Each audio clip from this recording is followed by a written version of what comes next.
bienvenidos al Dada X Club Bar. Yo soy Ariel Melgar, de distribuidora Mar de Libros y Alas de Cuervo. También la representante de David, mucho gusto. Y bueno, esta noche estamos reunidos aquí para una charla de terror con 3 maravillosos escritores. El día de hoy tenemos a Amaranta y nos gustaría que ella se presente con nosotros y que nos comparta lo que nos guste compartir. Ah, caray, yo voy a empezar, ok. Bueno, contando muy rápidamente mi historia, cómo es que llegué aquí, así se preguntarán cómo llegué hasta este lugar. Pues yo estudié cine y a la par estudié literatura. Trabajé como 4 años en la industria, la odié, después entré al periodismo, me gustó mucho, después lo odié, después entré a trabajar en una cafetería, fui barista, me encantó, me fascinó, pero el medio restaurantero es cruel con los baristas. Y entonces decidí salirme este año y regresé al mundo de los libros. Y bueno, escribí este librito, Llegará el silencio, que salió en 2020, y si quieren saber chismes de mi familia, pues aquí está. Y es todo. Epa, pero nos faltó de dónde eres y para dónde vas. ¿Para dónde voy? No sé, pero soy de aquí de la Ciudad de México. Al parecer soy representante de México en esta mesa trinacional. Y muchas gracias por estar aquí, a todos nuestros amigos que siempre nos apoyan en estos eventos donde queremos sacar cosas de nuestro ronco pecho. Muchas gracias. Y bueno, ahora sí cedo el micrófono. Ok, es importante porque esta charla es internacional, se me pasó decir. Ella es de Ciudad de México y nos viene representando a todos los mexicanos, claro, en esta charla de terror latinoamericano. Tenemos también a Andrea, ella viene de Uruguay, orgullosamente, es una de las poquísimas escritoras uruguayas, entonces es un orgullo tenerla por acá con nosotros. Por favor, cuéntanos un poquito del lugar de donde vienes y cómo es que llegaste hasta esta mesa con nosotros a compartirnos tu literatura. ¿Puedo? Hola, ¿me escuchan bien? Bueno, muchas gracias, bienvenidos por estar acá. Yo soy de Florida, que es el departamento central de Uruguay.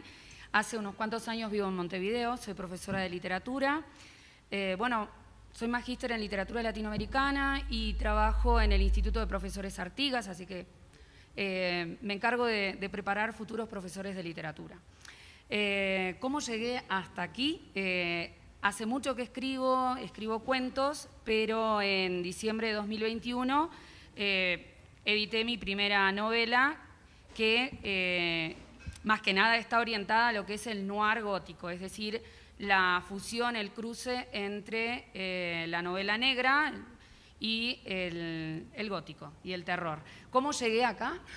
Llegué por medio de Alas de Cuervo, porque participé el año pasado de una de las convocatorias de Alas de Cuervo y soy también Irene Plath de La Menor, entonces allí conocí a David y bueno, virtualmente fui entablando una relación y este año decidí subir hasta México para conocerlos y poder seguir hablando de literatura, pero ya en persona. Bueno, no sé si me olvidé de algo más.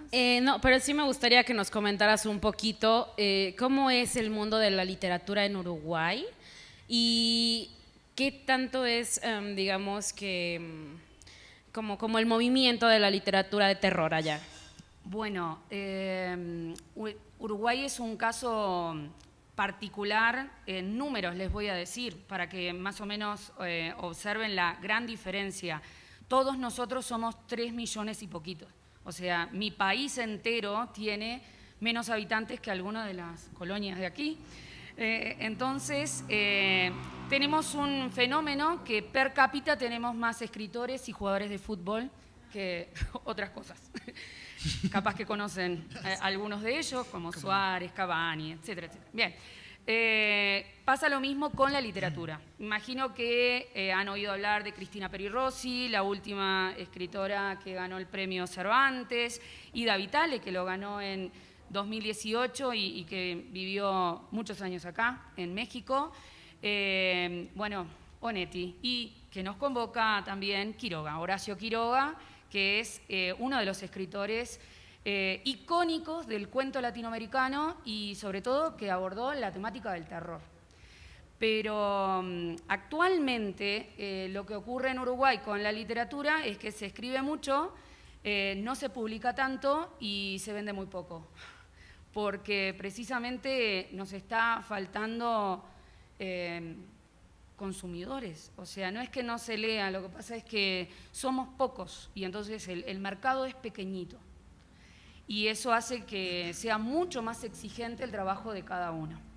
Yo empecé a escribir, como les dije, hace mucho tiempo, pero me llevó 2 décadas decidirme a publicar, precisamente por eso, porque hay que estar muy convencido para poder llevar a una publicación. O sea, la experimentación de publicaciones en Uruguay tiene sus costos. Y bueno, va por ahí. O sea, hay muchas escritoras, hay escritores, pero dedicados al terror, no muchas. Y lo que pasa es eso, el mercado nuestro es muy pequeño. Y bueno, por ahí. Ok. Bueno, sí, ahí también me gustaría que tú dieras tu punto de vista sobre la literatura del terror en México y también el ser escritora, porque eso también es importante.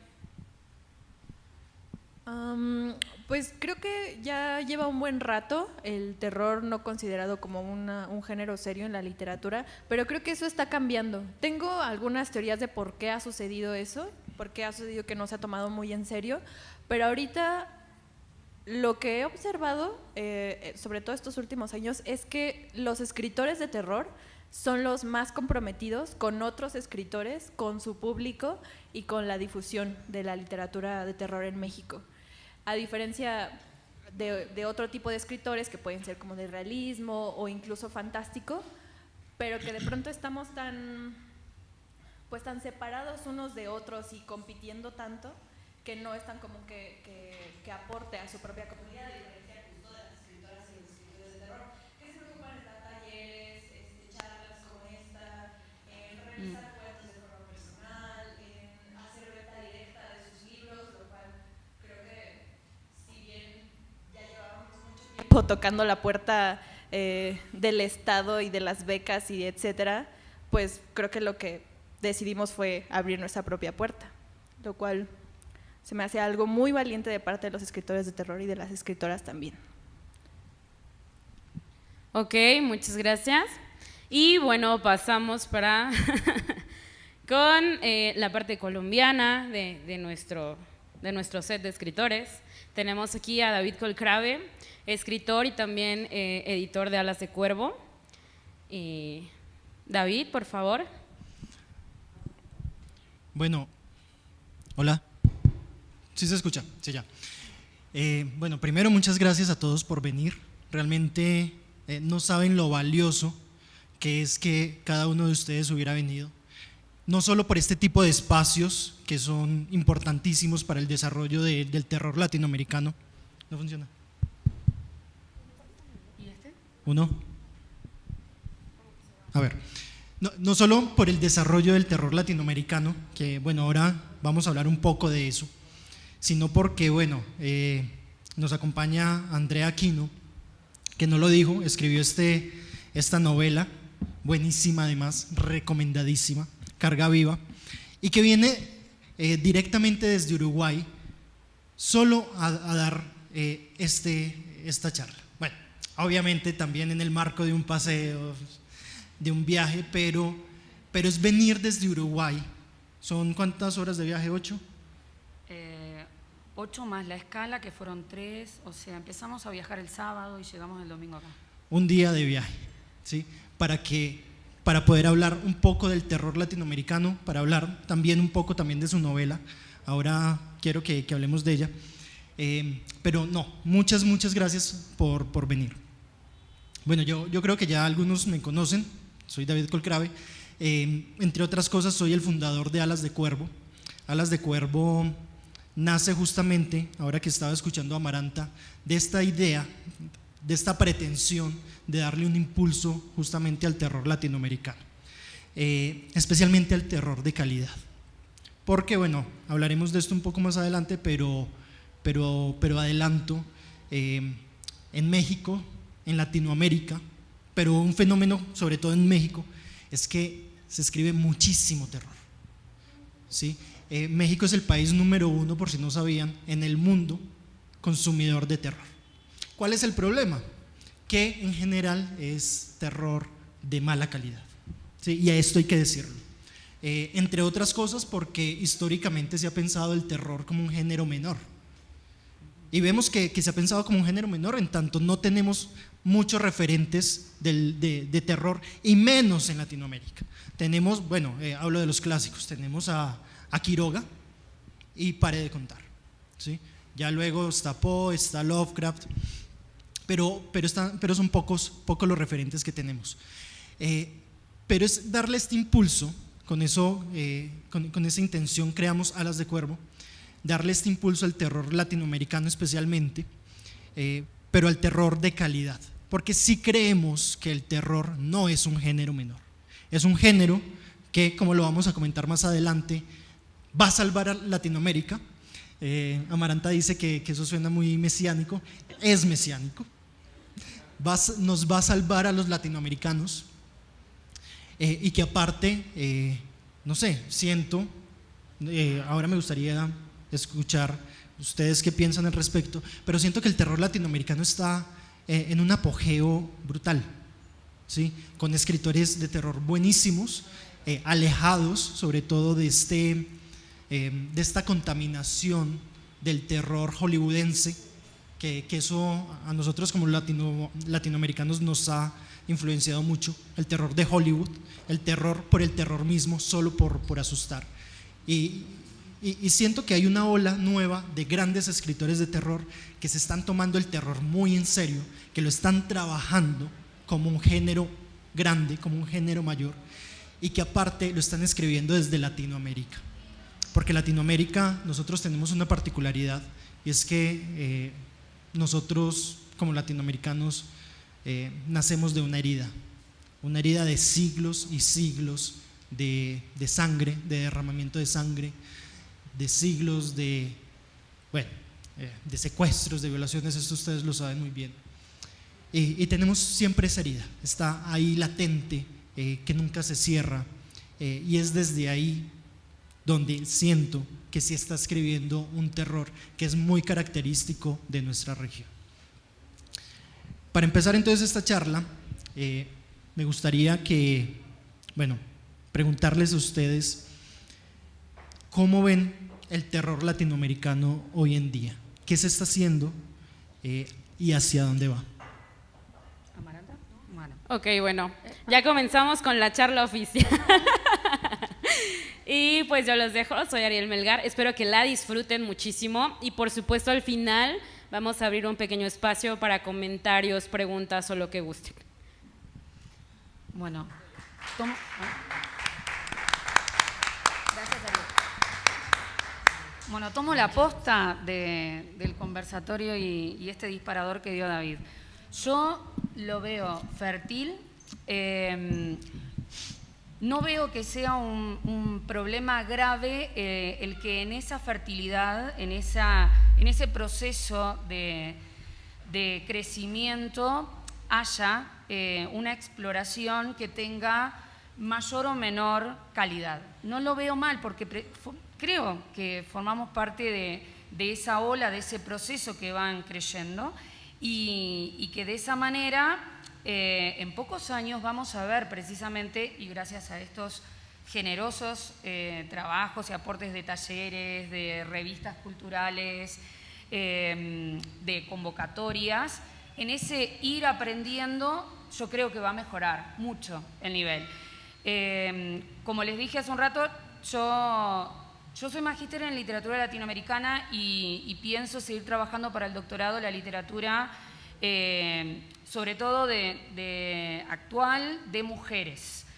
Y específicamente a las mujeres que he estado estudiando y trabajando, como Mariana Enríquez, como Mónica Ojeda, bueno, como Fernanda Trías, mi coterránea, y Agustina Basterrica, que he participado de algunos talleres con Agustina. Veo que hay un punto en común y quiero tomar esto para continuar con esta afirmación mesiánica. Veo un punto en común en estas mujeres y es que el terror es una forma de canalizar ese trauma que en cada una de las experiencias vitales otra literatura no lo había podido canalizar. Y el terror en Latinoamérica para mí ha sido, el terror y el noir, han sido formas literarias de procesar el trauma, los distintos traumas. Por ejemplo, habrán visto que en la actualidad hay toda una generación latinoamericana de mujeres y que cuando se va a sus biografías, la mayoría nació en esa década del 70. ¿Qué pasó en los 70, entre fines de los 60 y los 70 en casi toda América Latina? Dictaduras, postdictaduras, procesos que generaron heridas, como decías hoy. La visibilidad de la escritura de estas mujeres han permitido abrir caminos para mostrar, por medio de distintos monstruos y monstruas, la construcción de esas sensibilidades que antes estaban ocultas. Ay, disculpen que hable así, pero como soy profesora me sale naturalmente. No estoy impostando. Disculpen. En un momento me di cuenta que no parecía como una charla distendida, me parecía que estaba dando clase. Bueno, entonces, voy a tratar de aflojar.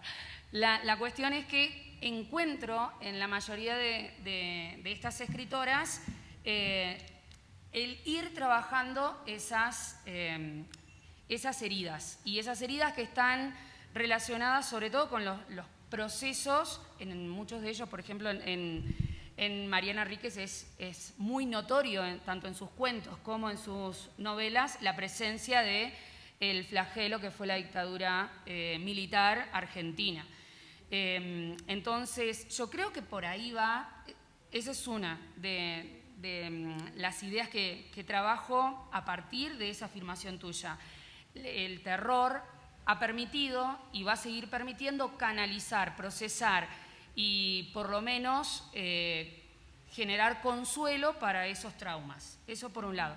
Y por otro lado, esto ya es una hipótesis muy, muy personal, he escuchado muchas entrevistas de ellas y hay una nota en común, y es que, y eso también tiene que ver conmigo, con que se dedican a escribir terror y son miedosas.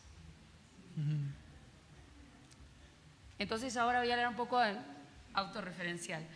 El tema es que el que tiene miedo se imagina cosas que el que no tiene miedo no se las imagina. ¡Wow! ¡Qué bueno que estuvo eso!, ¿no? Entonces, lo que pasa con estas escritoras es que precisamente la imaginación de alguien que tiene miedo es fértil y vemos y escuchamos cosas que el que no las tiene, de repente busca una explicación racional. Esa es mi segunda argumentación. Después la puedo seguir profundizando. Para no monopolizar el discurso, le doy paso a Maranta y dejo ahí. Va. Ya estoy, no puedo seguir, pero no quiero. También para que nos relajemos. Para ir cambiando la voz. Va. Bueno, antes de compartir cuál es mi percepción acerca del horror latinoamericano, me gustaría contarles un poco cómo es que llegamos a esta declaración que yo hace rato le decía a David que era mesiánica, porque lo pensé hoy mientras me bañaba. Es una cosa que salió en conversaciones y que lo dijimos justo al calor de la conversación, pero ya que hoy que me estaba bañando para venir para acá, dije, es que creo que se oye muy mesiánico, y si de algo más bien debería como sacudirse a América Latina es justo ese mesianismo, ¿no? Y además pensaba, bueno, salvarnos, pero ¿de qué o de quién o qué sería salvar, ¿no? Y pensaba, si a mí me pidieran o me preguntaran si yo quisiera ser salvada, probablemente diría que no, justo por eso. Porque mientras percibes otro tipo de emociones que son más complejas, como el miedo, como la angustia, como ansiedades y tristeza, es que tu imaginación está fértil. ¿Y qué pasaría si te salvan de ellas? Pues sería la muerte, más bien, ¿no? Pero contándoles cómo fue que nació esta declaración de que el terror salvará a América Latina, nació porque el día que conocí a David, y esto ya, bueno, ya lo habíamos platicado en otra ocasión, pero el día que conocí a David, yo había leído su libro, estaba empezando a leer su libro del demonio de la perversidad. Y cuando abrí el libro dije, el demonio de la perversidad, pero ese es un ensayo de Edgar Allan Poe. ¿Por qué un hombre de Colombia estaría titulando su libro como un ensayo de Edgar Allan Poe, ¿no? Entonces la primera pregunta que le hice cuando me senté a la mesa con él fue, ¿tú crees que los escritores, o más bien, ¿por qué crees que los escritores de terror no podemos librarnos de los primeros padres extranjeros? Digo, es que a mí si algo me molesta, bueno, ya me dijeron que no me enoje por estas cosas, pero si a mí algo no me gusta es que mis padres sean extranjeros, o sea, que los padres de la literatura que escribo no me hayan escrito a mí. Claro, yo no había nacido, no habíamos nacido ninguno de los que estamos aquí, etcétera, pero ¿por qué yo habría de idolatrar o de seguir o de imitar a alguien que no pensó en mí cuando escribía, ¿no? Y con en mí me refiero como al entorno, a Latinoamérica, a nuestra posición geográfica, a nuestro clima, ¿no? Entonces, creo que, no sé si David se sintió muy cuestionado en ese momento. No, y aparte porque literal fue, hola, ¿por qué crees que...? No me preguntó cómo estaba. No, es que, o sea, ya hablando de forma muy personal, yo ahorita me encuentro en una crisis ideológica tremenda, entonces me la paso haciéndole preguntas a todo el mundo, ¿no? Que luego ni estoy consciente de que puede ser medio confrontativo, medio intempestivo, ¿no? Y bueno, ya pensando un poco más acerca de por qué imitaríamos o todo el tiempo estaríamos homenajeando a extranjeros, que además la mayoría eran racistas, pensaba, pero a diferencia de, por ejemplo, lo que yo he observado en la escritura de varones, la escritura de las mujeres está muchísimo más sacudida de ese tipo de influencias. Entonces, la verdad, cuando encontré, por ejemplo, a Liliana Colanzi, se me hizo la cosa más maravillosa. No había leído algo con tanta frescura en mucho tiempo. O cuando leía a María Fernanda Ampuero, o cuando descubrí a Daniela Tarazona, yo pensaba, es que esto sí me habla, no me está pidiendo que replique palabras de hombres extranjeros blancos, que probablemente si yo estuviera ante ellos me dirían como saca esta latina de aquí. Y pensé, hay mucha gente que está escribiendo otras cosas. Y entonces, ahorita, como decía Andrea, justo los escritores de terror y las escritoras son los que se aventuran a estos parajes oscuros para encontrar aquello de lo que llevamos tanto tiempo guardando silencio, ¿no?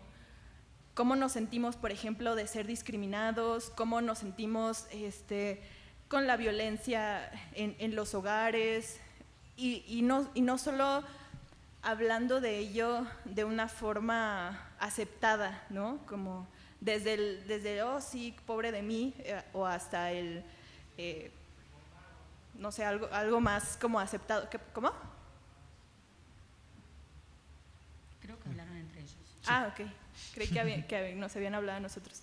Y lo hacen por medio de otros caminos, ¿no? De literatura fantástica, de monstruos, como mencionaba Andrea, y de muchas preguntas que no se habían hecho escritores, por ejemplo, del realismo, ¿no? Entonces, creo que eso es lo que está pasando en América Latina, y que también como lectores ya hemos hecho muchos planteamientos de ahora solo voy a leer mujeres, o ahora solo voy a leer latinos, o ahora solo voy a leer como gente que escribió en mi país. Eso está creo que abriéndole la puerta mucho a las escritoras y a los escritores para que hablen de sus temas sin necesitar como, sí, estoy con mi cuento de influencia de Lovecraft, ¿no? O de influencia de Poe. O aquí Mary Shelley dice que, bueno, está bien, está increíble que existan, muchas gracias, pero en mi opinión, creo que ya estamos listos para sacudirnos esas paternidades y maternidades extranjeras. Pero bueno, ahora sí, cedo la palabra.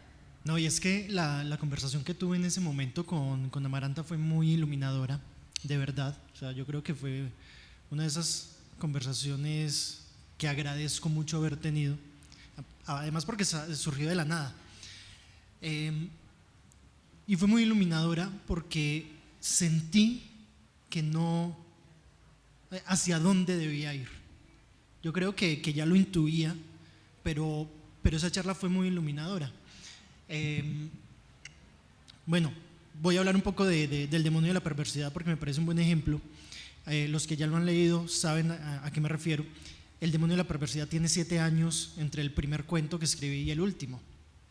Y yo creo que justo ese cambio, ese matar a los ídolos, como me gusta llamarlo, se ve presente, ¿sí? Y estoy completamente de acuerdo contigo, pero también creo que ese idolatrar a Poe, a Lovecraft, a Quiroga incluso, es necesario en el momento, digamos, en el proceso de formación de un escritor, ¿sí? Pero también estoy muy de acuerdo en que llegó la hora de matar al ídolo, ¿sí?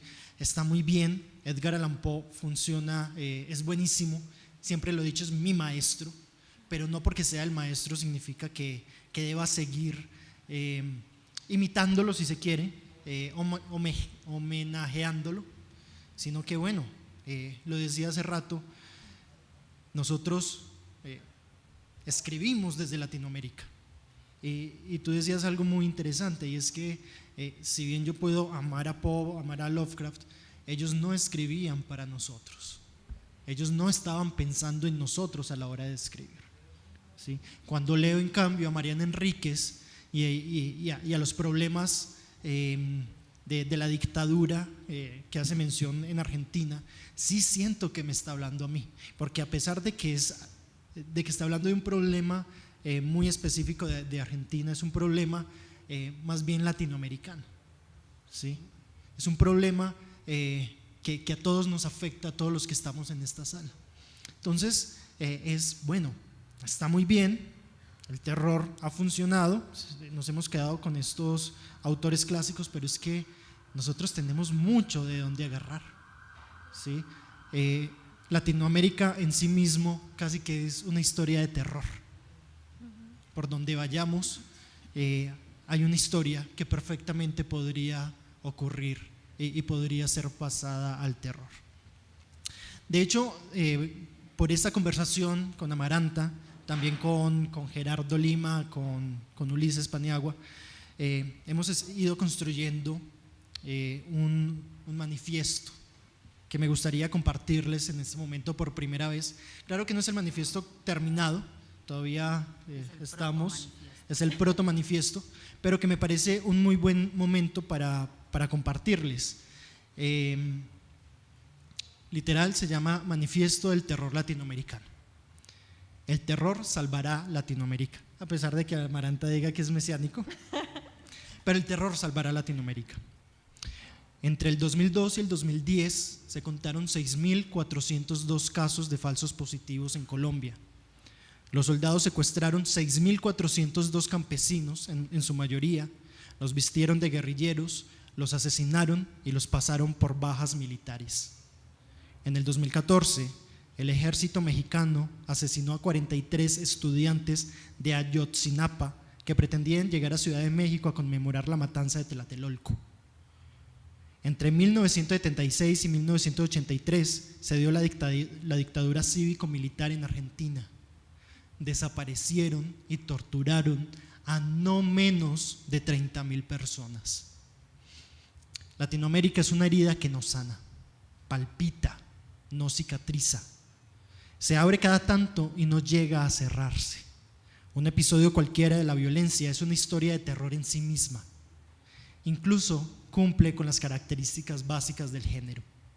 Uno, hay un monstruo, no del tipo fusión, fisión o magnificación del monstruo clásico como proponía Noel Carroll, sino del tipo psicológico, el monstruo humano.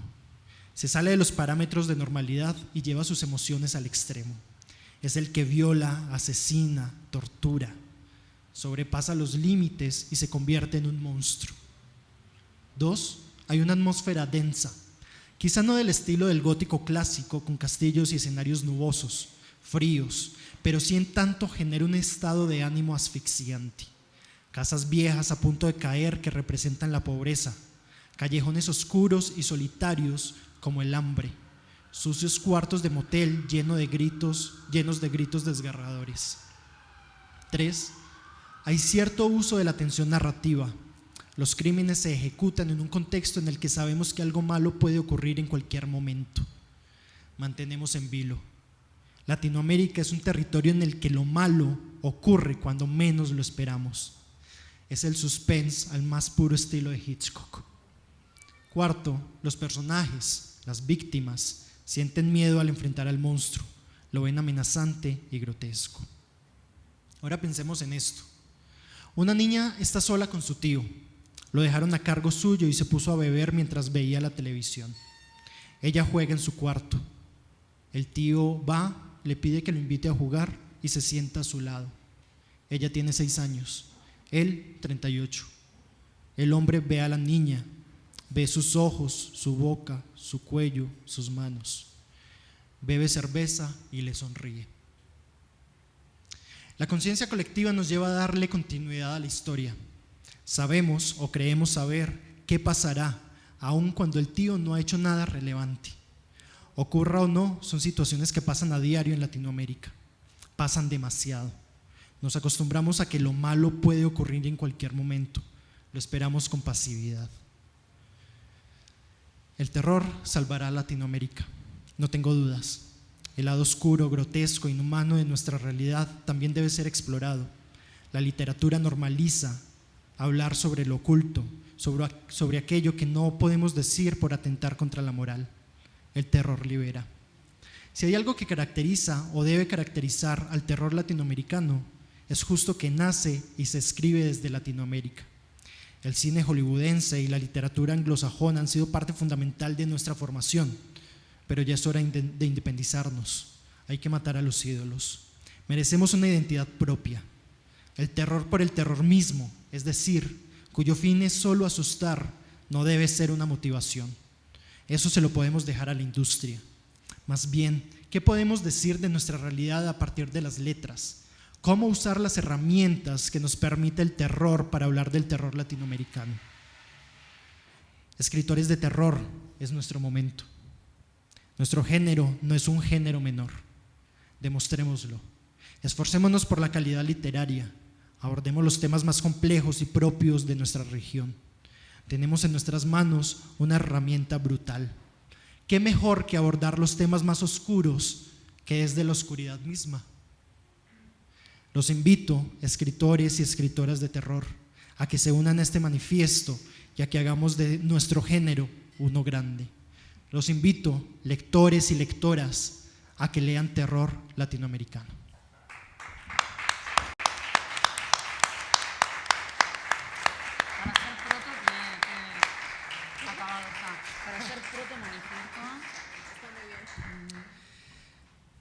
Es que yo quiero, no sé si es muy pretencioso de mi parte, pero sí quiero que nos hagamos sentir. Se los decía hace rato a ustedes en privado, este encuentro se me hace muy importante porque es la representación de sur a norte de Latinoamérica. Si lo ven, Uruguay, Colombia, México. ¿Sí? Y es, bueno, ¿cómo podemos entonces darle continuidad a este terror y hacerlo más poderoso? No sé si tengan algo más sí, o hablamos con el público. ¿Querés hablar con...? No, quería hacer una reflexión a partir de lo que decías, que primero que me encantó el proto manifiesto porque mientras lo ibas leyendo me iba como moviendo algunas fichas del lugar y una de ellas tiene que ver precisamente con la repercusión de las novelas y los textos que que por medio del terror lo que hacen es, sin caer en ese juego maniqueo del bien y el mal, poner en situación incómoda al monstruo, a lo abyecto, lo abominable. Todo aquel que tiene trapitos sucios se pone incómodo cuando en algunos de los relatos se pone de manera visible lo que pasa, lo que está pasando. Y es una anécdota, y con esto cierro. Mi novela está censurada en algunos lugares de Uruguay. Les dije que era chiquito Uruguay. La primera presentación se hizo en marzo de este año. Teníamos todo arreglado para hacer una presentación, y porque es un trabajo conjunto. Mi parte es, digamos, la narrativa, pero la tapa es la fotografía de una compañera y amiga, Virginia Mesías, y esta fotografía incomodó a mucha gente, sobre todo después de que en Uruguay explotó en 2020 la Operación Océano. Se ha descubierto una red de tratas espeluznante. Todavía está abierto, las llagas están abiertas, el juicio sigue, y esta novela ha incomodado. A 2 días de hacer la presentación se nos dijo: esta novela por la temática acá no se presenta. La Alianza Francesa de Uruguay tomó la posta y dijo: se presenta, y lo hacemos por medio de la Alianza Francesa, y se hizo por vía privada. Pasó lo mismo en un par de lugares más, y en mi departamento todavía no ha sido presentada. No ha sido presentada, y han aparecido como obstáculos muy tontos, pero dan largas, y es una forma también de censurar. Y yo creo que tiene que ver con esto que vos decís, y me animo a decir que también tiene que ver con eso de el terror nos va a salvar porque nos permite aliviar, en algunos casos el luto, en otros casos esa incertidumbre del desconocimiento de qué pasó.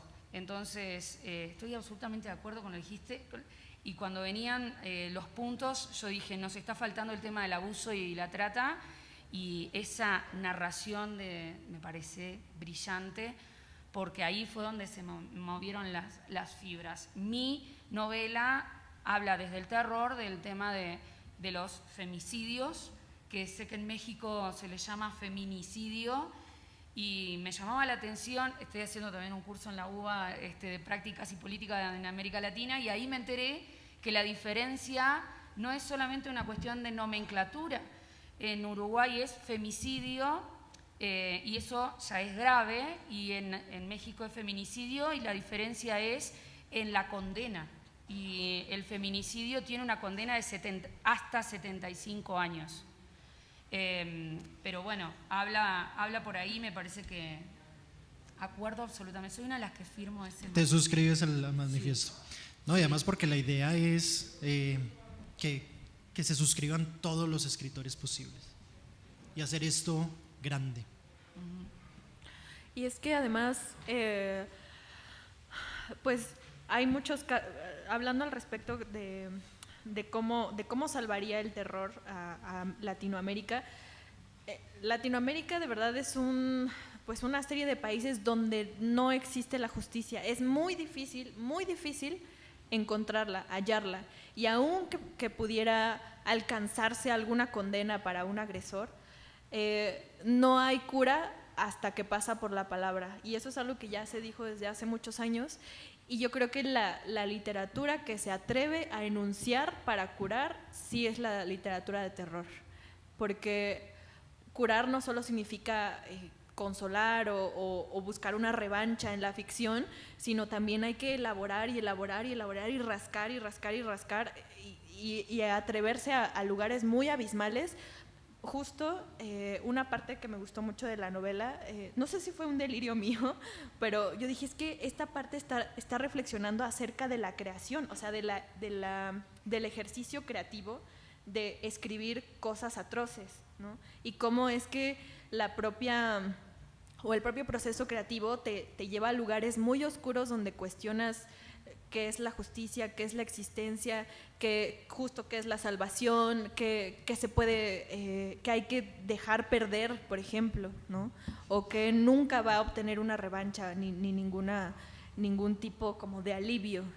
Y el terror lo hace, ¿no? Y lo hace aún a costa de las psiques eternamente atormentadas de sus escritores, que yo siento que son como sacrificios humanos, porque es como, bueno, a ver, va, yo voy a meterme a ese abismo y lo que te voy a traer de vuelta es un libro de mis cuentos, un libro de una novela, minificción, aforismos, qué sé yo, pero justo creo que lo que devuelve un escritor, una escritora de horror es un tesoro porque se adentró a lugares que a veces no solo son lugares personales, sino lugares colectivos que todavía pueden ser más terribles que los personales, ¿no?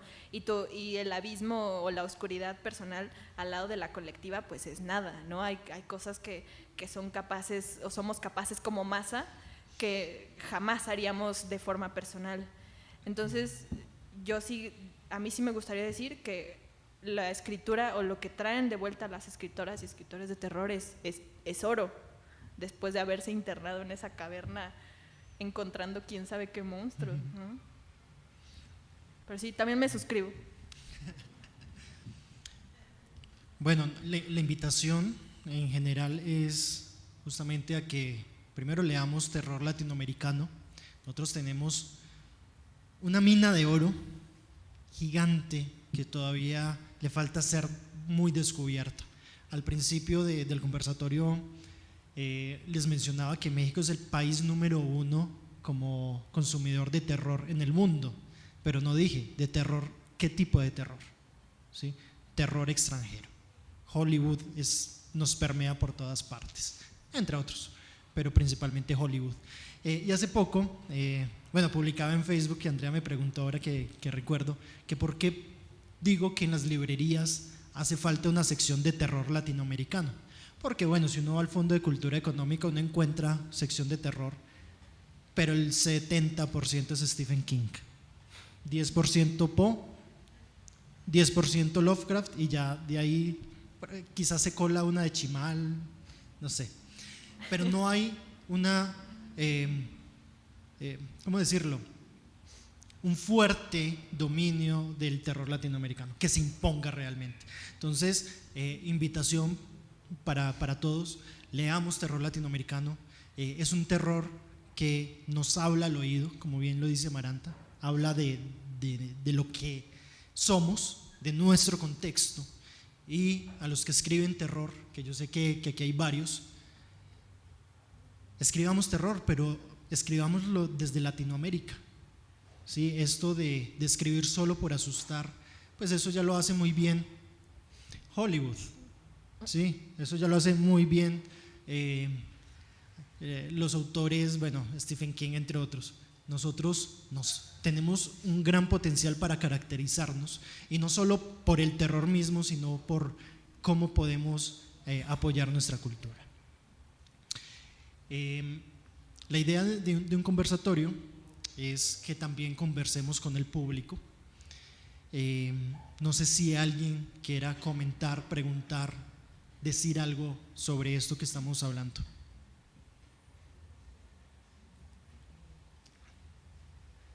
Sí, Georgina. Gracias. Pues interesantísimo escucharlos a los tres. ¿Me oyen bien? Me gusta mucho esta parte en la que… Micrófono para el público. No, no ¿Alcanza esto? no sé. Pensé que era eso lo que decía. Ah, sí, pero no sé si… Creo que el cable sí llega.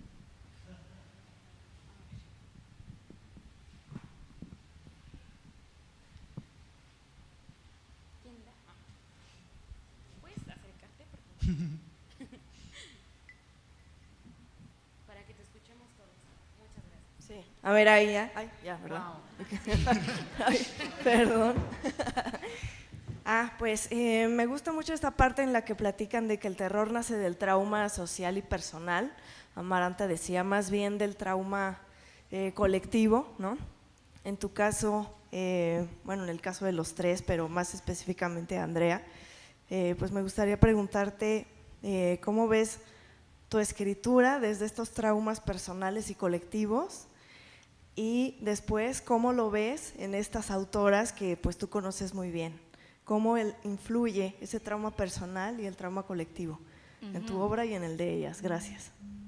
Bueno, yo nací en el 76, entonces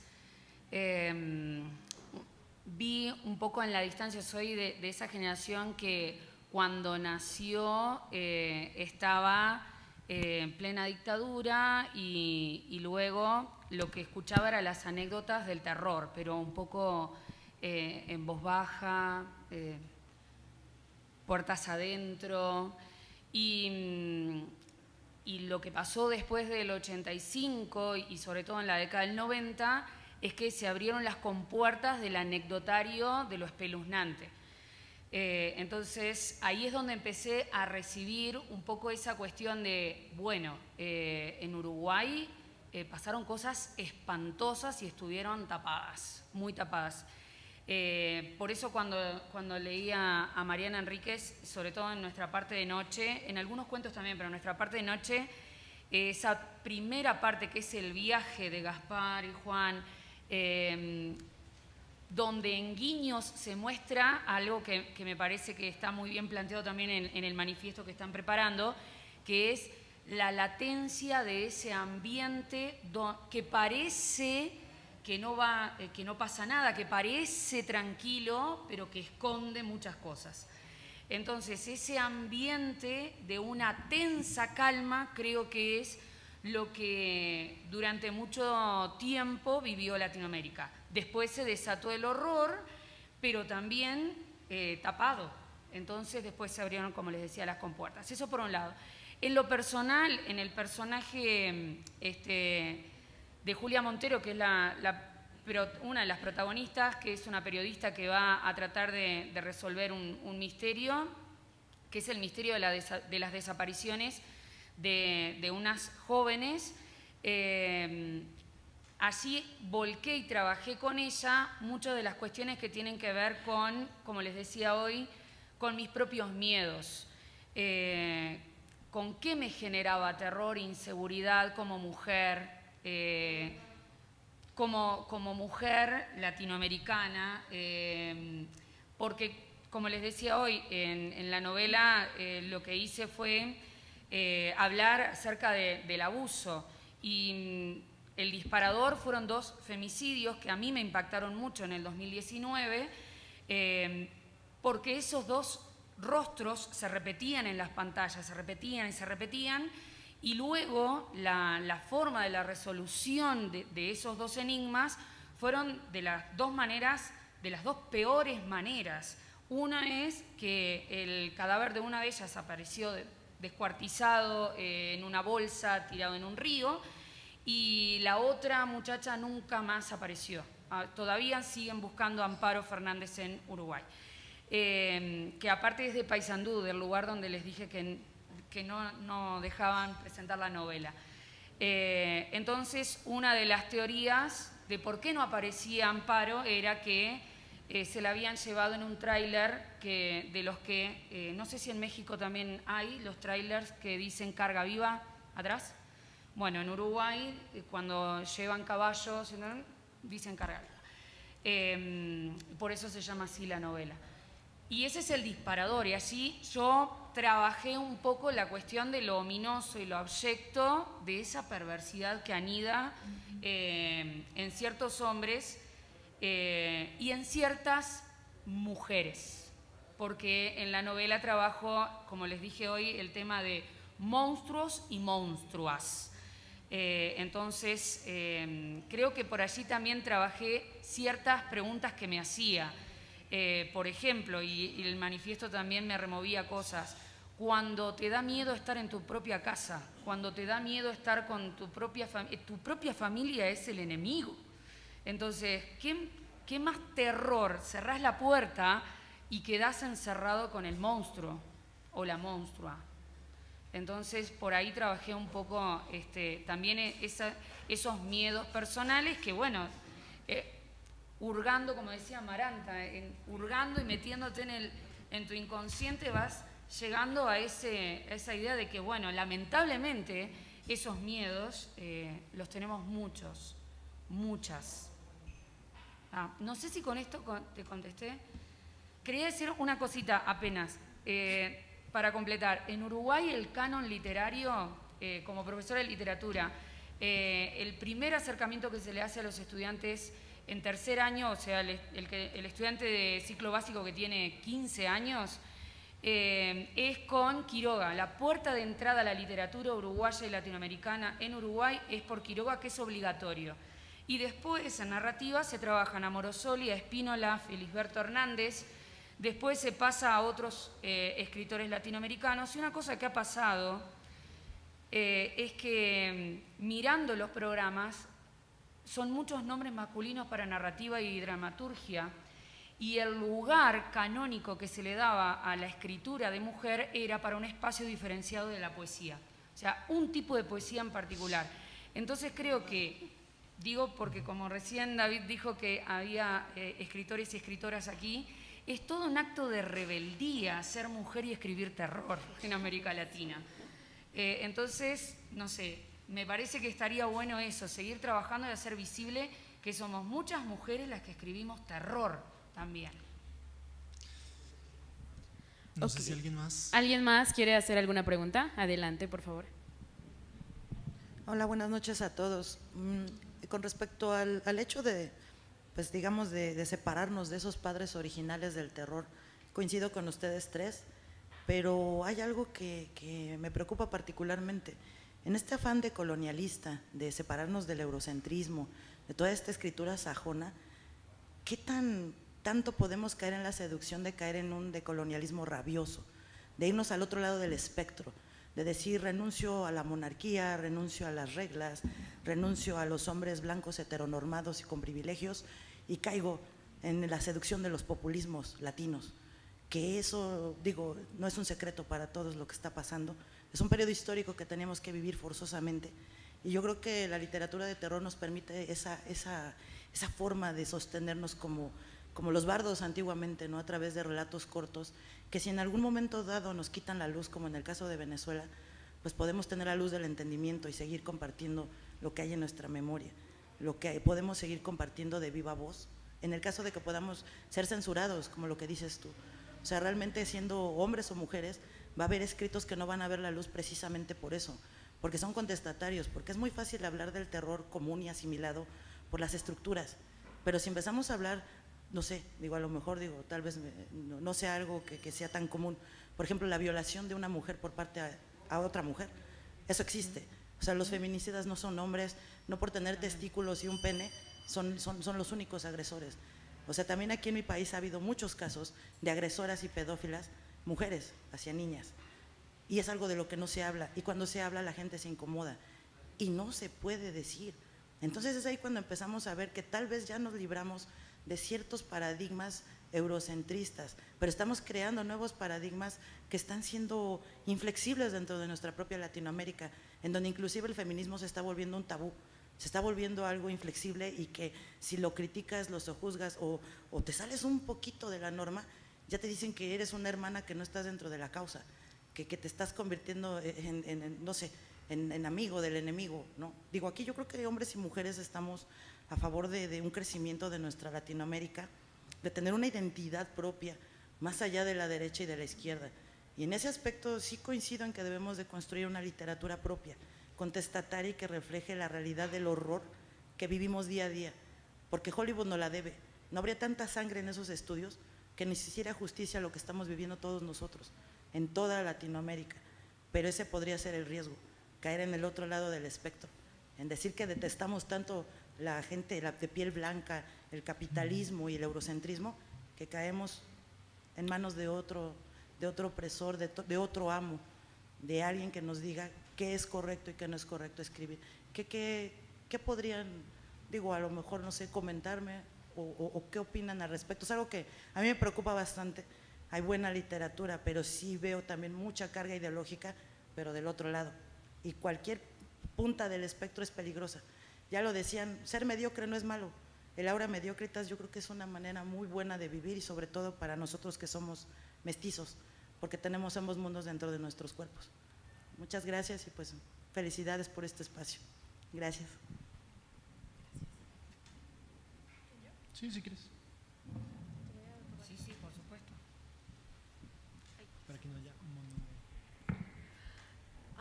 creo, no fuiste tú, creo que ya nos habías hecho esa pregunta en el programa, ¿no?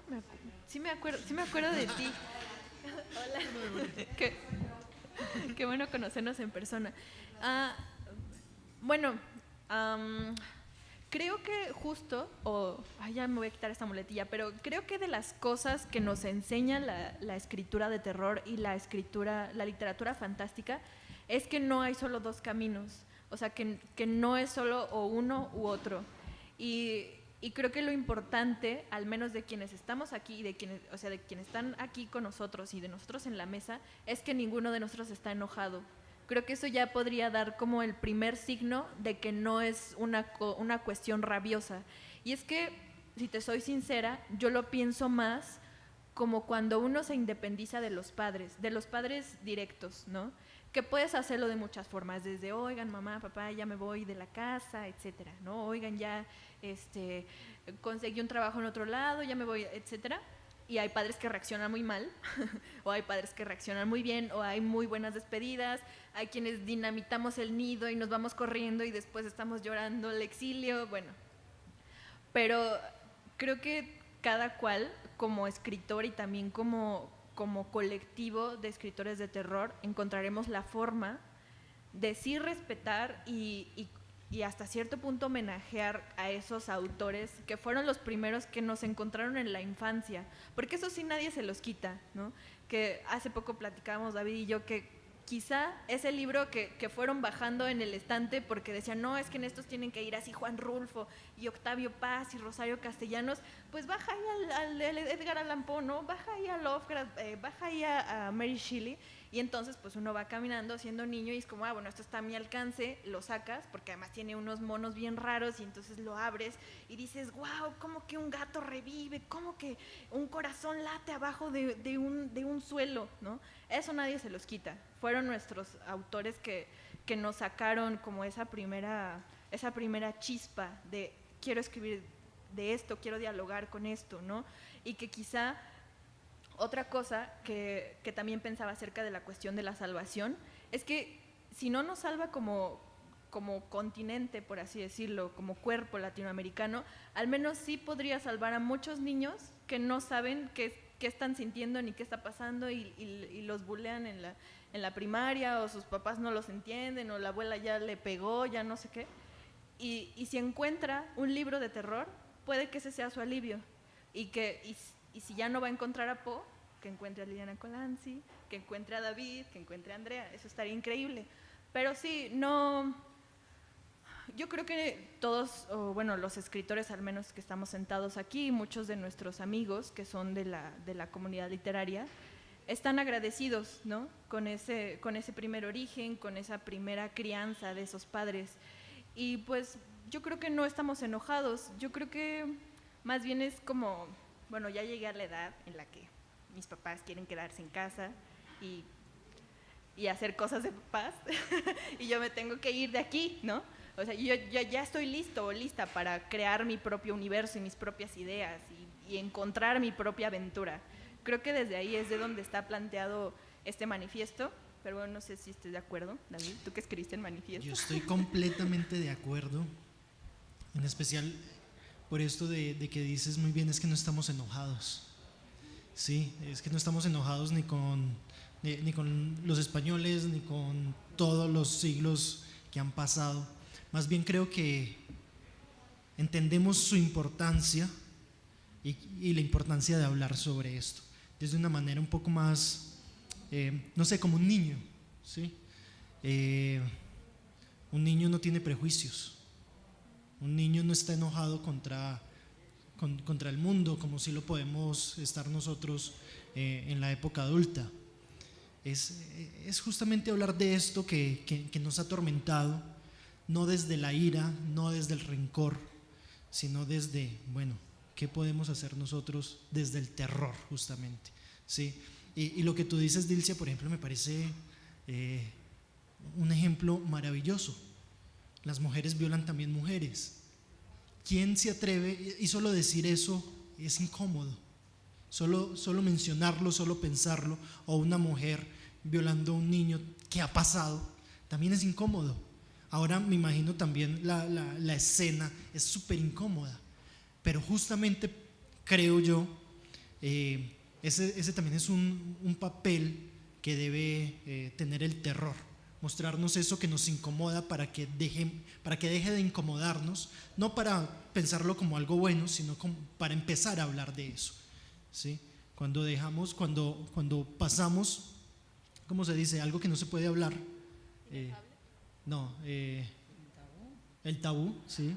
Cuando pasamos un tema del tabú al tema de conversación normal, ya podemos discutir sobre él, buscar soluciones. Y yo creo que en parte el terror, la literatura en general, pero sobre todo el terror, tiene ese potencial y es algo que deberíamos hacer.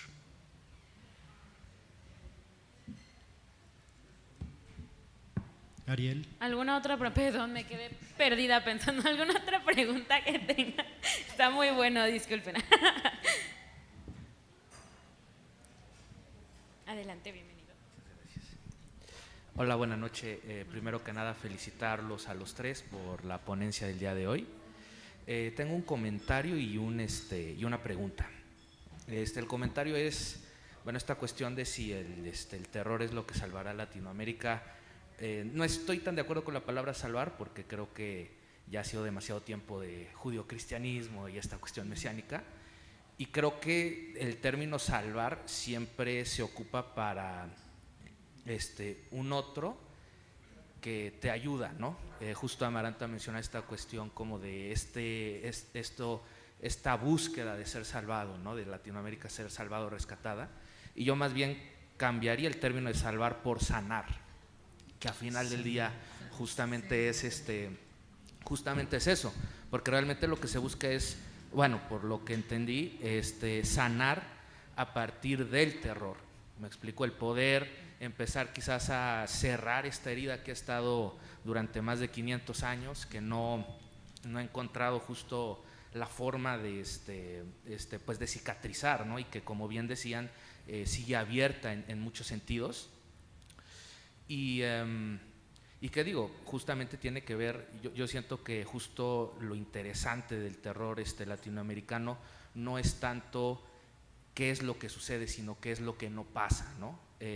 Ahorita me viene a la mente en unas estadísticas del Instituto Nacional de Geografía de aquí de México, creo que fue del 2020, 2021, no me acuerdo, que el número de mujeres asesinadas en este país era de 11 al día, más o menos, y 8 desaparecidas al día. O sea, son cifras que a mí en lo personal me da muchísimo miedo y muchísimo terror, y en donde justamente no pasa nada, ¿no? O sea, es algo que está justamente dentro de nuestra realidad y que ya nosotros lo tomamos como algo normal. Entonces, ciertamente creo que el terror cumple esa función de poder anormalizar, o poder como, pues sí, justamente el tomar algo que ya tomamos nosotros como normal y ver que en realidad es algo extraño, o sea, es algo que no debería de pasar así, no debería de suceder así. Entonces, bueno, eso por un lado. Y por el otro lado, quisiera saber si se han planteado o si se han hecho la pregunta de cómo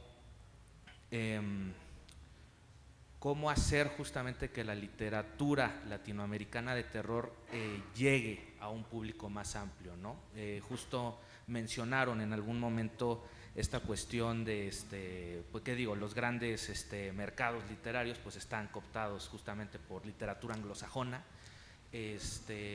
Obviamente, digo, sé que muchas veces es una lucha entre David y Goliat, más o menos, pero justamente si la propuesta es el poder hacer literatura latinoamericana de terror que vaya hacia público latinoamericano, hacia el público que vive en estas zonas, que se identifica o bueno, quiero pensar que se identificará con este tipo de literatura, cómo, bueno, no sé si se han planteado justo cómo poder no solamente subvertir las letras, sino también subvertir el mercado de la literatura a partir pues de los nuevos, bueno, nuevos entre comillas, sistemas de distribución, ¿no? No sé si se lo han planteado, si alguien tiene alguna propuesta o algo así, y pues bueno, es todo. Muchas gracias.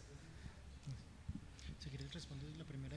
La primera parte, agradecerte por esta reflexión. En principio, este tipo de encuentros son fermentales en ese sentido, porque nos hace compartir reflexiones y en principio creo conectarlo con lo que dijo recién, ¿cómo se llama? Dilcia.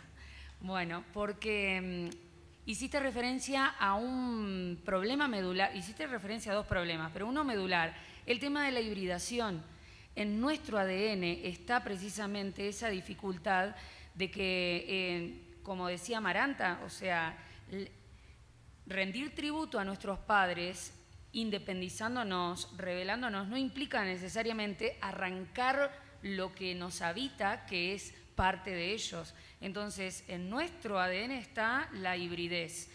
Y la literatura permite, lo que decía recién, bueno, el compañero Felipe, porque la literatura lo que hace es generar el extrañamiento y desautomatizarnos, porque pone luz, hace foco en ese lugar donde nosotros cruzamos constantemente ignorando cosas. Y nos acostumbramos a ese paisaje del horror y pasamos. Y, por ejemplo, mientras hablabas, me acordé que ayer mientras veníamos caminando por la calle, ¿cómo es la del Ángel que me olvido siempre? Reforma, yo le digo Frontera, perdón. Cuando venía caminando por Reforma y veníamos caminando y conociendo esa calle y viendo las repercusiones del simulacro, pasamos al lado de un muchacho que estaba tirado con los ojos abiertos y la imagen era espeluznante en serio. Y yo quedé así, y en Uruguay también está pasando, y el horror es que caminamos y pasamos, y la literatura lo que hace es desautomatizarnos, incomodarnos y decir, ¿y qué estamos haciendo? Y esos números espeluznantes de mujeres que desaparecen y seguimos con nuestra vida, seguimos sobreviviendo e ignorando esas cosas. Bueno, la literatura de terror sirve, me encantó lo que dijiste, sanar, porque ayuda a ese proceso que no es para nada cómodo de preguntarnos, ¿y yo qué estoy haciendo, Nen? Frente a todo esto, ¿qué hago? Para mí y para los demás.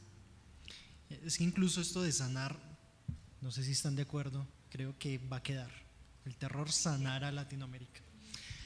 Bueno, sobre lo segundo que preguntas, es una tarea titánica realmente, es algo que hemos intentado hacer hace ya un tiempo y que yo creo que poco a poco se ha ido logrando. Se ha ido logrando en tanto cuantos hay acá escuchando una charla de terror latinoamericano. Yo creo que esto hace 5 años, no digo que impensable, pero era bien difícil, ¿sí? Digamos lo que hemos venido haciendo con Amaranta, con Gata Negra, en Alas de Cuervo, con otros proyectos independientes que están impulsando el terror, es justamente unirnos. Yo creo que algo muy importante para sacar algo adelante es la unión, ¿sí? Ahí está Penumbria, está la revista Inéditos, otros que se me van, con los que hemos buscado justamente esa integración, ¿sí? Bolívar lo llamaría la integración latinoamericana, nosotros lo llamaríamos la integración del terror latinoamericano, ¿sí? Porque una fuerza es mucho más fuerte que muchas fuerzas pequeñas jalando a diferentes lugares.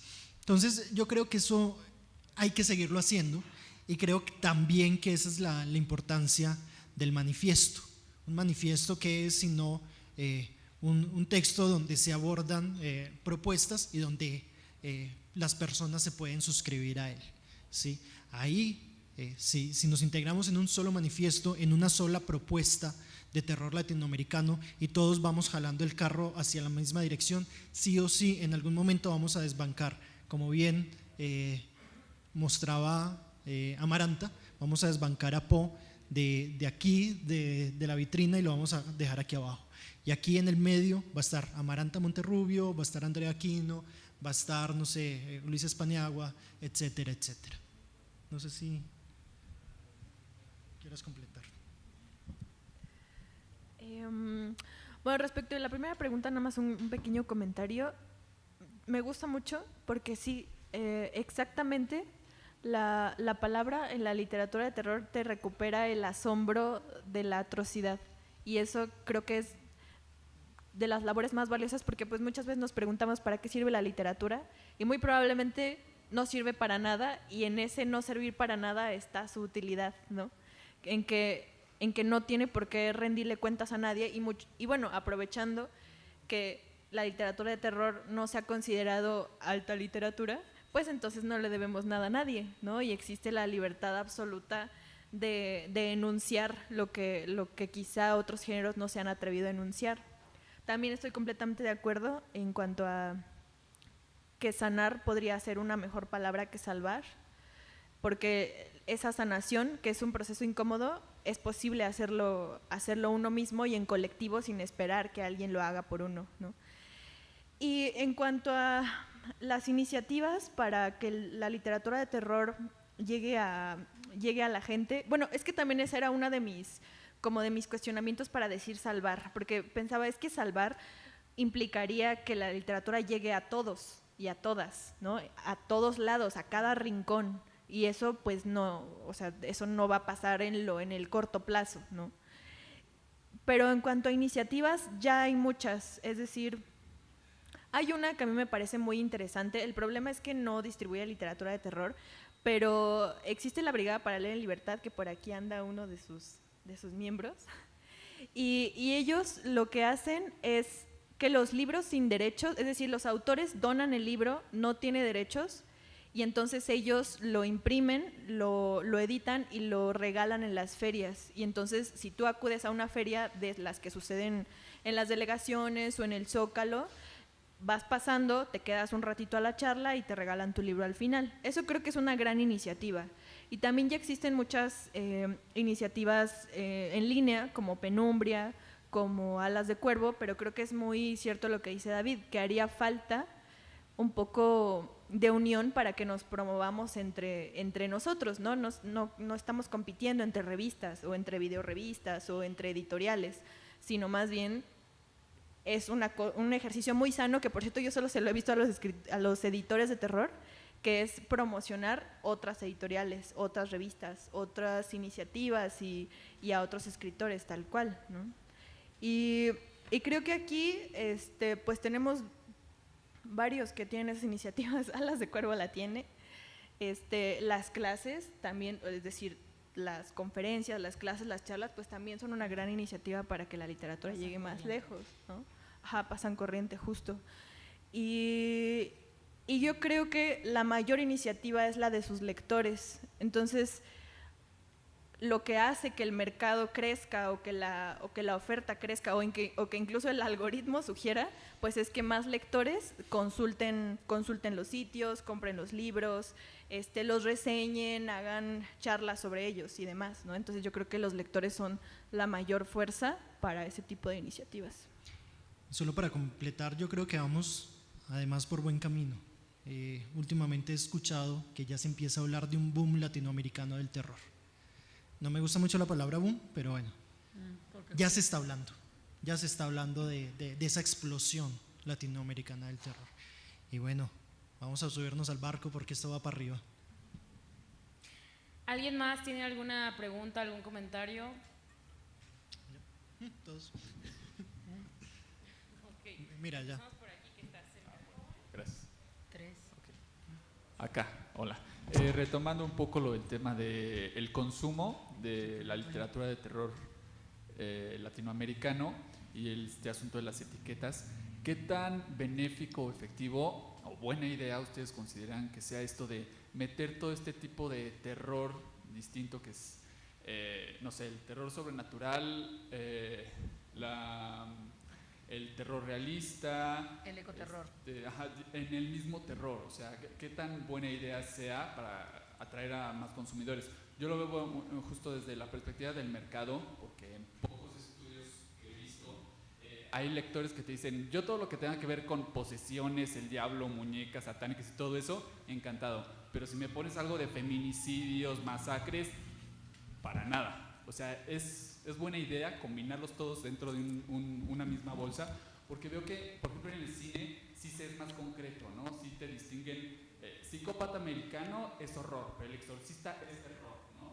Ahí estos nichos son muy, muy concretos, pero en la literatura sí se es un poquito más ambiguo. ¿Qué opinan al respecto? Ok. Esa pregunta es difícil, muy difícil. Mira, yo creo que, a ver, te voy a poner un ejemplo con un cuento de Mariana Enríquez, que no recuerdo el nombre, quizá Andrea me ayude con el nombre, el de las Ouija, que…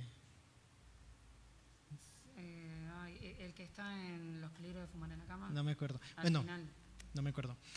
La cosa es que en este cuento, a ver si Andrea se acuerda, que es la especialista en Mariana. No soy especialista. No soy especialista en Mariana.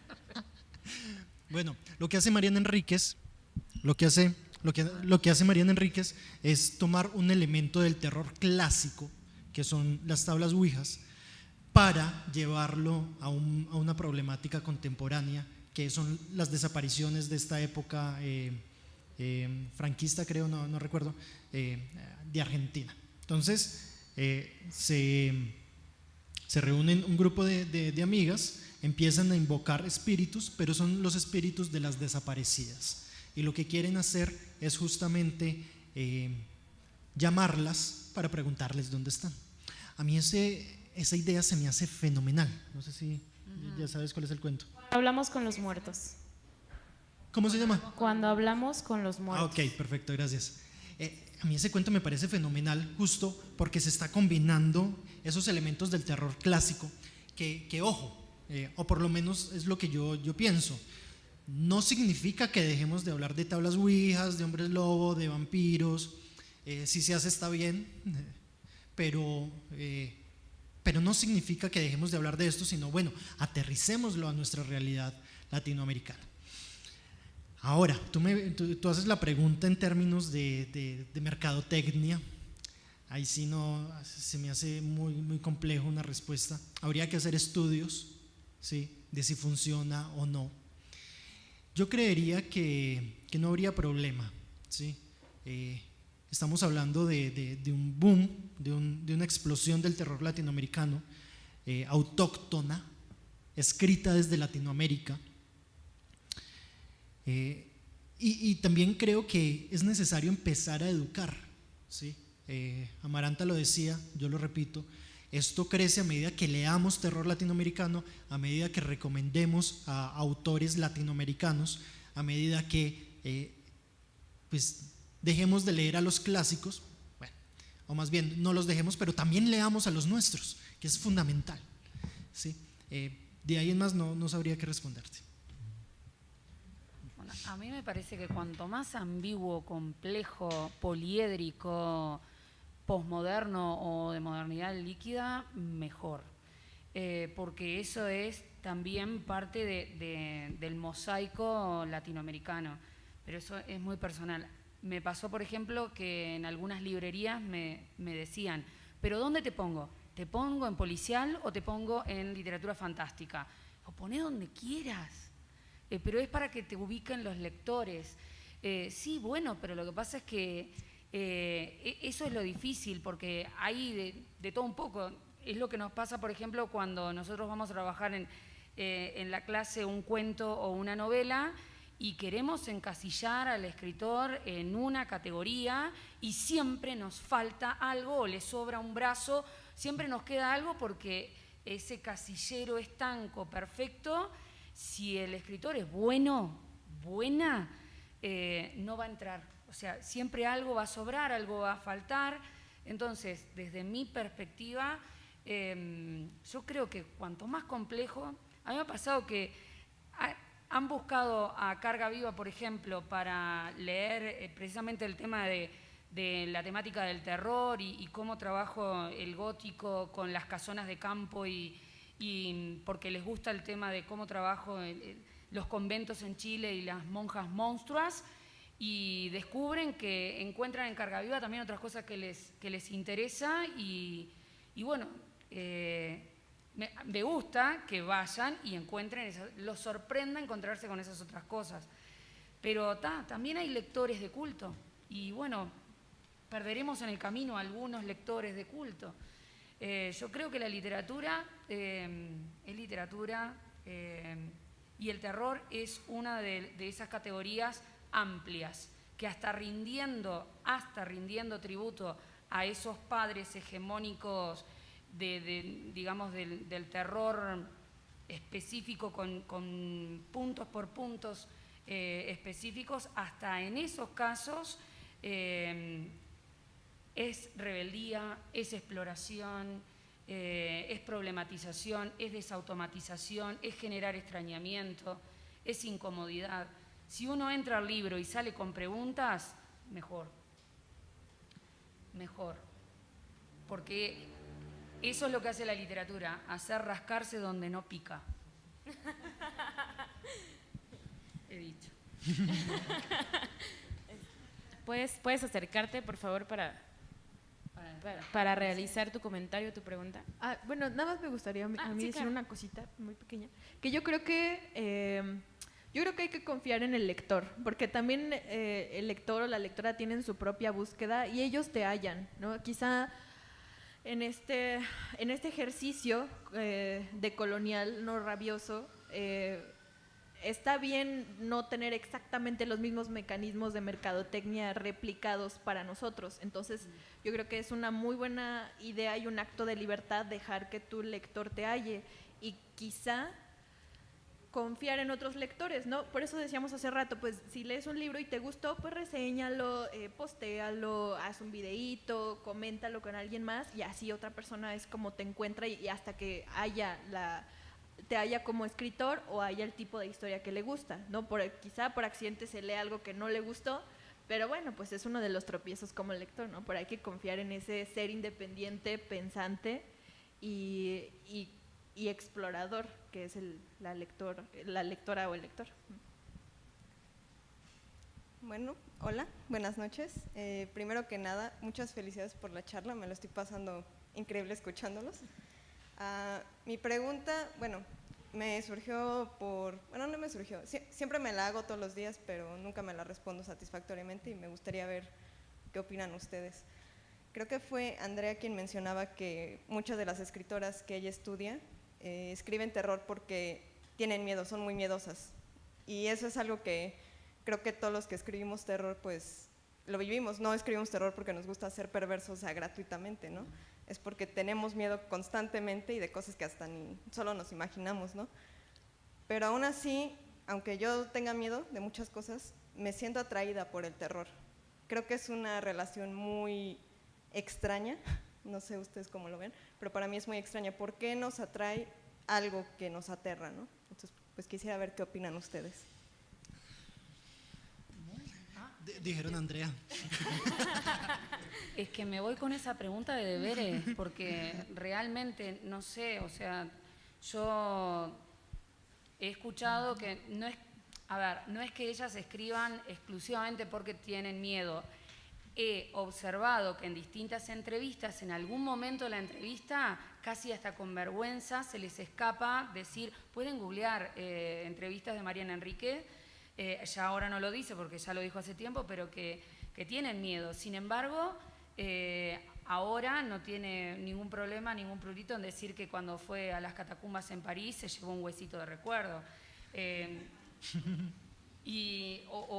El libro que tiene sobre los cementerios y esa exploración con el lugar, la tumba, el lugar donde descansan. En lo particular,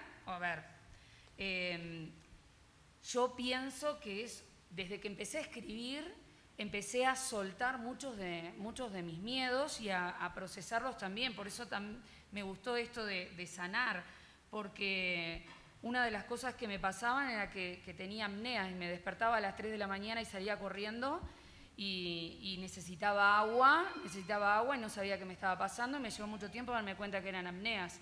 Y después de escribir terror dejé de tener apneas.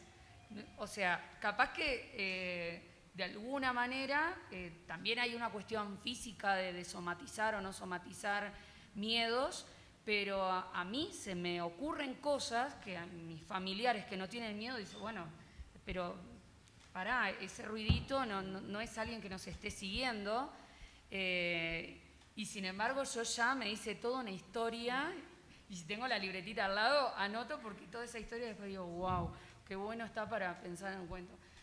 No sé, te juro que no lo tengo resuelto. De hecho, sigo escribiendo para seguir canalizando esa cuestión. No sé por qué me atrae escribirlo. Lo que sí sé es que me alivió mucho escribirlo. Que mientras no lo escribía, seguía sufriendo, era una sufriente. Y ahora en algún punto es como que libero cosas, y ese proceso de escribirlo me ha ayudado.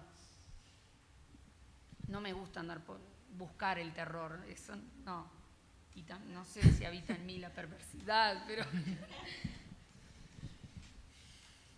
¿Algo más? Bueno, ¿alguien tenía otra pregunta?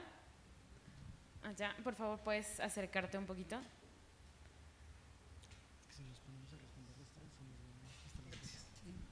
Buenas noches. Mi pregunta va dirigida más que nada a algo que comentó David hace un momento, que dijo que hay que dejar también de lado la mala literatura o la literatura comercial como es Stephen King, a lo mejor Carlos Sisi, que están en los estantes, que son los escritores que están en los estantes.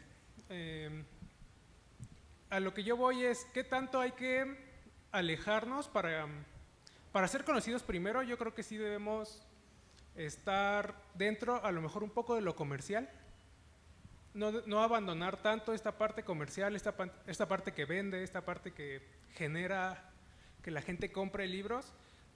Si es que se quiere dar a conocer la literatura latinoamericana de terror, siento que, no sé cómo ustedes piensen o qué opinen acerca de alejarse totalmente de estos estándares comerciales que ponen a veces las editoriales grandes.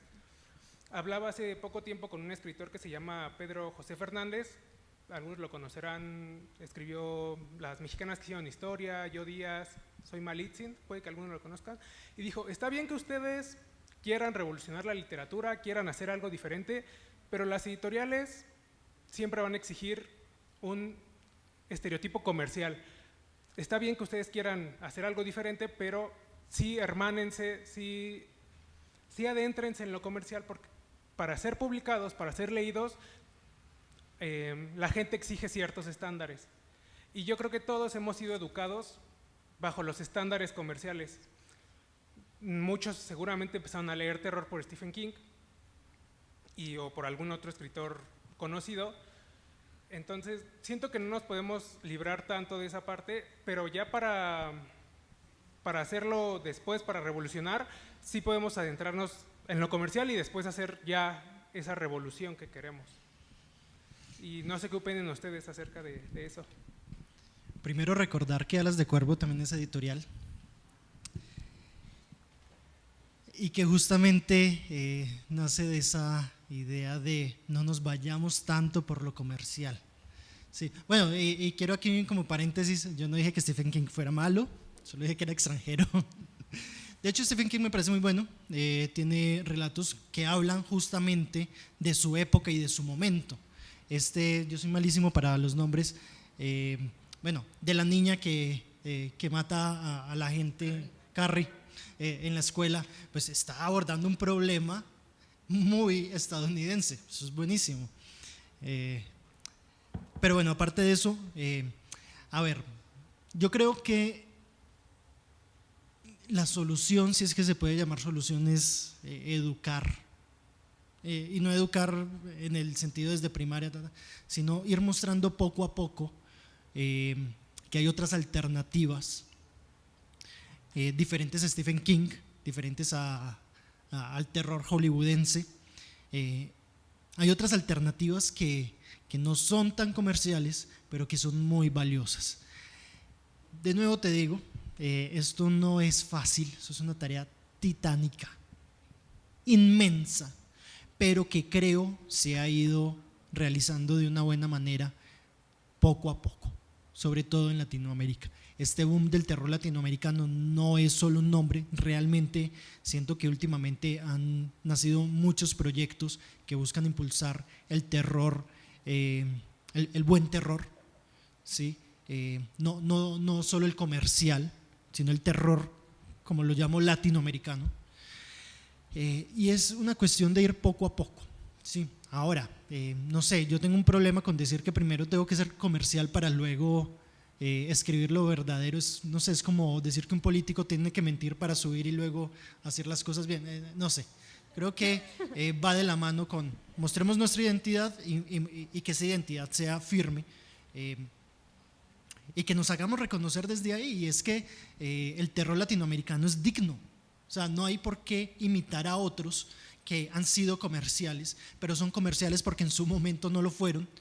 Poe murió casi sin conocer, sin saber que era famoso, ¿sí?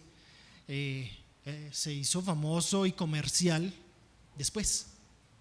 No creo que haya que imitarlos, pero no sé qué opinen mis compañeras. Bueno, yo quisiera hablar desde el punto de vista de distribución, porque sí es importante ese tema. Bueno, acá podemos decir que yo, por ejemplo, desde este punto de vista, he conocido escritores que han crecido gracias a la publicación en grandes editoriales, pero no empezaron ahí, empezaron de manera independiente, empezaron pues autopublicándose, promoviéndose ellos mismos, y de repente la editorial grande dice: oh, wow, ya tienes una historia, has vendido 22,000 libros, te publico y véngase para acá. Entonces yo creo que la labor que está haciendo Alas de Cuervo como centro cultural, que está especificado en terror, es precisamente dignificar nuestras historias y dignificar a nuestros escritores latinoamericanos, porque el lema por eso es terror de calidad sin importar la procedencia. Ellos dan la oportunidad de publicar y de empezar a ser reconocido en el medio literario, no a partir de un renombre, no a partir de números, sino a partir de una calidad en cuanto al escrito y a la persona también. Entonces yo creo que a eso se refiere David en ese aspecto, ¿no? Hacemos esa labor porque pues, nos sentimos latinoamericanos, nos sentimos orgullosos de eso y nos gusta compartirlo. Gracias. ¿Alguien más? ¿Alguien más tiene pregunta? Bueno, yo también creo que no es necesario ser comercial para consagrarte como escritor o para enunciarte como tal, pero también creo que el comercio se hace con el consumidor, no tanto con la oferta. Poniendo un ejemplo muy rápido, en el cine, la cuestión de que, por ejemplo, ahora las películas mexicanas solo se queden 2 semanas y el resto de las películas, la mayoría hollywoodenses, pueden quedarse hasta 4 meses, es justo por lo que pide el consumidor, no tanto, es decir, la empresa o la iniciativa privada se va con lo que vende. Entonces, si lo que vende pues es lo comercial y entonces se queda la película 4 meses y la gente la sigue yendo a ver, pues se va a seguir quedando la película. Y entonces después tienes a tu producción mexicana que te costó un montón de trabajo levantar y aunque te dieron apoyos y aunque tus amigos fueron y le hicieron de extras, se queda 2 semanas en un horario horrible y nadie la ve. Yo creo que es algo muy similar. No, aunque, es decir, yo sé que suena muy radical lo que estamos diciendo, ¿no? Pero sí me gustaría que se sepa que no estamos implicando que con nuestro movimiento de leer más latinoamericano o de escribir más terror latinoamericano sea que ya vamos a escupirle a Stephen King y vamos a hacer una hoguera con Edgar Allan Poe, ¿no? Es decir, dependiendo de cómo se comporte o que lo que pide el consumidor es que se va a ir desplazando en el estante o no. Igual y está ahí David y está Andrea y al lado está Stephen King. No importa, está bien, ¿no? Creo que somos perfectamente capaces de convivir con otros autores, pero lo que nosotros estamos planteando es que una buena forma de sanar, como habíamos dicho, o de hallar a la literatura que sí nos habla, pues es ofrecerla, no para desplazar a otros y aventarlos, sino para también ser una opción para los lectores, ¿no? Porque a esos lectores sí les estamos hablando. Ya. Hola, muy buenas noches. Primero que nada me gustaría felicitarlos, la verdad ha sido una plática espectacular, es grandioso, estoy como niño en dulcería pero escarabajos y alacranes, por decirlo de algún modo. Y algo que me gustaría comentar primero antes de hacer cualquier pregunta, es que coincido con muchos de los puntos que dicen, de hecho. Yo creo que algo que ha hecho mucho el género de horror, sobre todo para gente de Latinoamérica, es que nos ha ayudado a encontrarnos. Y me refiero, nos ha ayudado a encontrarnos entre nosotros. Porque el horror ayuda a esas personas que han estado frente a bestias, frente a seres aún más horribles que los monstruos de las historias, a encontrar a alguien que pudo vencerlos, a narrar la historia de quien sobrevivió a ellos, quien los vio a la cara y los enfrentó, o efectivamente a quien lo hizo y no sobrevivió, aquellos cuyas historias quieren ser olvidadas o quieren ser desplazadas. Yo considero que es muy importante este concepto de el terror sanará en Latinoamérica. ¿Por qué? Porque ayuda a que nos encontremos mutuamente, a que veamos al otro, a que veamos a esa niña que aplasta su cara contra la almohada cada noche porque su padre la espera en el otro cuarto, a ese niño que día tras día se esfuerza por ser una persona útil, pero constantemente le recuerdan que no es nada. Y considero que es una de las mayores labores que hay por hacer. En cuanto al tema, por ejemplo, de la utilidad de la literatura, la verdad, por ese tipo de circunstancias a veces yo me pregunto, ¿a qué le llamamos útil? Útil porque no construye o no edifica algo, cuando en ocasiones nos ayuda en aquellos momentos donde hay algo tan, pero tan roto que ninguna fuerza externa puede repararlo. Yo difiero un poco de que la literatura no es útil. No, la literatura puede ser muy útil. Y es muy útil a veces que un niño, un anciano, un hombre que acaba de perderlo todo, encuentre en una pizarra un libro, ya sea de... Perdón, ¿tu nombre, señorita? Es que Amaranta, Andrea. Amaranta, Andrea, David. A veces ser encontrado es uno de los actos más valiosos que puede haber. Ser encontrado y encontrar a otro que esté en tu misma situación y pueda acompañarte en el trayecto. Aunque no sea de manera física, aunque no sea de manera presencial. Algo que a veces, y por eso yo pienso que el terror y el horror en Latinoamérica está creciendo, es por eso, porque nos ha permitido encontrarnos los unos a los otros. Y la única pregunta que yo quisiera hacerles a ustedes que son tan maravillosos en lo que hacen es, ¿cuál es el temor más grande que tienen? ¿Por qué? Porque algo que dijo Batman, aunque suene muy trillado, es: yo quiero compartir mi miedo con los criminales. Eso me da poder. Porque algo que a mí me parece aterrador, para ellos es completamente destructivo. Muchas gracias.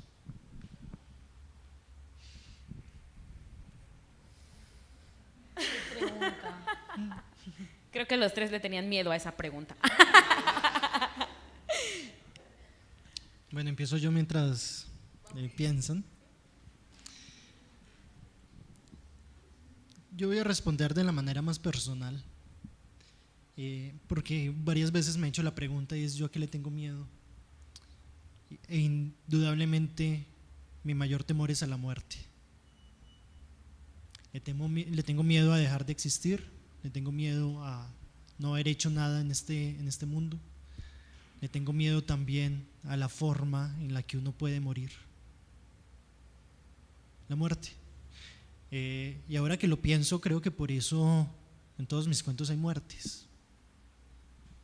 Digo, no sé, una forma también de exorcizar esos miedos, de mostrarlos y dejar que dejen de temerlos tanto solo porque soy capaz de hablar de ellos.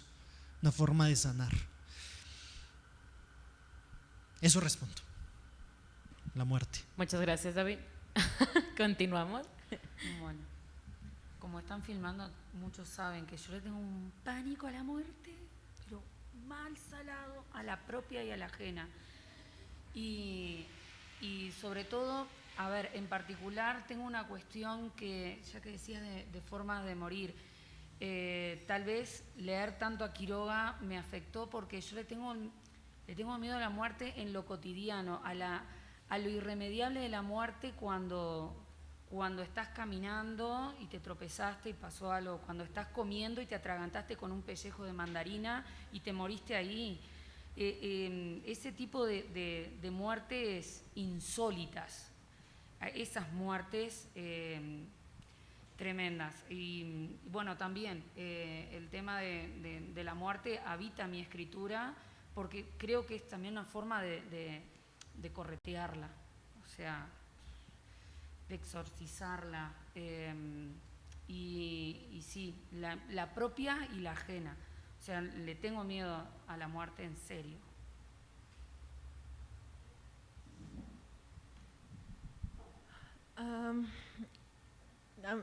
Bueno, yo le tengo mucho miedo a algo que de hecho me acaba de pasar hace poco y es, espero no se me corte la voz, y es a encontrar el cadáver de alguien que amo asesinado y no haber podido haber hecho algo.